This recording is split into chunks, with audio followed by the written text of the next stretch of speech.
नगर निगम के नेता प्रतिपक्ष चिंटू चौकसे के जेल भेजने के बाद से सियासत शुरू हो गई है। चिंटू चौकसे पर बीजेपी नेता कपिल पाठक की पिटाई का आरोप है। चिंटू चौकसे के जेल जाने के बाद एक और वीडियो सामने आया है। इस वीडियो में भी चौकसे को गुंडा बता रहे हैं, बदमाश बता रहे हैं और जीतू पटवारी को बीजेपी वाले कह रहे हैं कि पटवारी सस्ती लोकप्रियता के लिए कानून पर उंगली उठा रहे हैं। चिंटू चौकसे इंदौर नगर निगम में नेता प्रतिपक्ष हैं। चिंटू चौकसे पर कई मामले दर्ज हैं।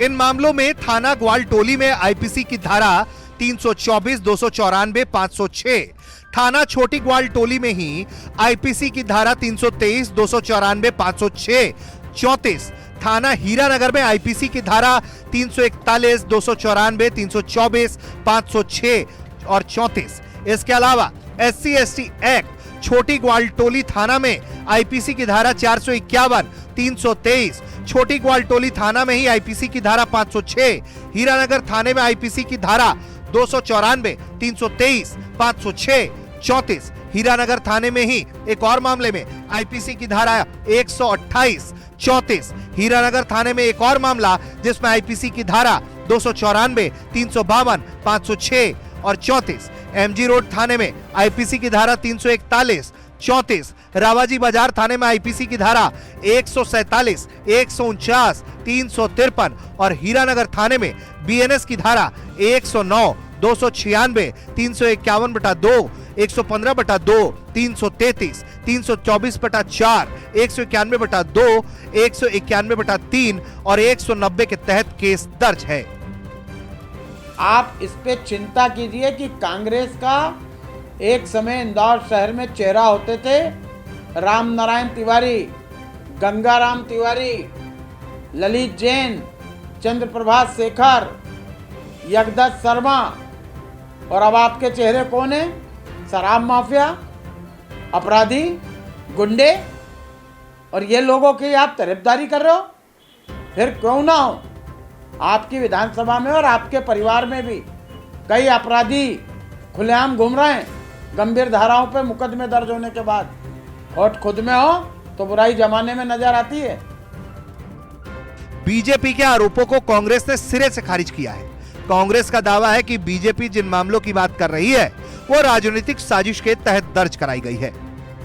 नेता प्रतिपक्ष चिंटू चौकसे पर जो FIR दर्ज की गई उसमें समय 9:30 बजे का बताया गया, जबकि उस समय 9:30 बजे वो एक मंदिर के भंडारे में व्यस्त थे, धार्मिक आयोजन में व्यस्त थे। उसके बाद एक विवाह समारोह में एक व्यक्ति 2 स्थानों पर एक समय कैसे हो सकता है, बड़ा सवाल खड़ा करता है। कुल मिलाकर देशपूर्ण कार्रवाई की गई है। चिंटू चौकसे के बारे में कहा जा रहा है कि उन पर 11 आपराधिक प्रकरण दर्ज है। ज्यादातर जो प्रकरण दर्ज है वो राजनीतिक आंदोलनों के हैं, उन्हें आपराधिक प्रकरण नहीं कहा जाता। सुमित सरा जी को इस बात को समझना चाहिए। बीजेपी नेता कपिल पाठक विधायक रमेश मंडोल के प्रतिनिधि हैं और उनकी पिटाई के बाद से अब बीजेपी कार्यकर्ता काफी नाराज हैं।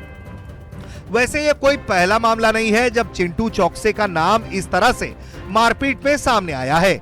इससे पहले भी चिंटू चौकसे पर ऐसे आरोप लगे हैं। हालांकि ताजा मामले में कांग्रेस कह रही है कि जिस वक्त मारपीट हुई उस वक्त चिंटू चौकसे भंडारे में थे, लेकिन कपिल पाठक की पत्नी का दावा है कि उन्होंने हाथ जोड़कर चिंटू चौकसे से अपने पति को बचाने की फरियाद की, लेकिन उन्होंने उनकी एक ना सुनी। आपको बता दें कि चिंटू चौकसे फिलहाल इंदौर नगर निगम के नेता, इससे पहले भी चिंटू चौकसे रमेश मंडोला के सामने चुनाव में उतर चुके हैं। रमेश मंडोला ने उन्हें तब 71,000 वोटों से हराया था। चौकसे दिग्विजय सिंह के खेमे से आते हैं, अक्सर नगर निगम में हंगामे की वजह से चर्चा में रहते हैं। 2023 विधानसभा चुनाव से पहले एक जनसभा में चिंटू चौकसे ने जीतू यादव को धमकी दी थी और धमकी ये दी थी कि अगर कोई ज्यादा गुंडागर्दी करेगा तो उसे जमीन में दफना दिया जाएगा। चैनल को लाइक, शेयर और सब्सक्राइब करना ना भूलें और कमेंट करके हमें बताएं आप किस विषय में न्यूज़ देखना चाहते हैं। धन्यवाद।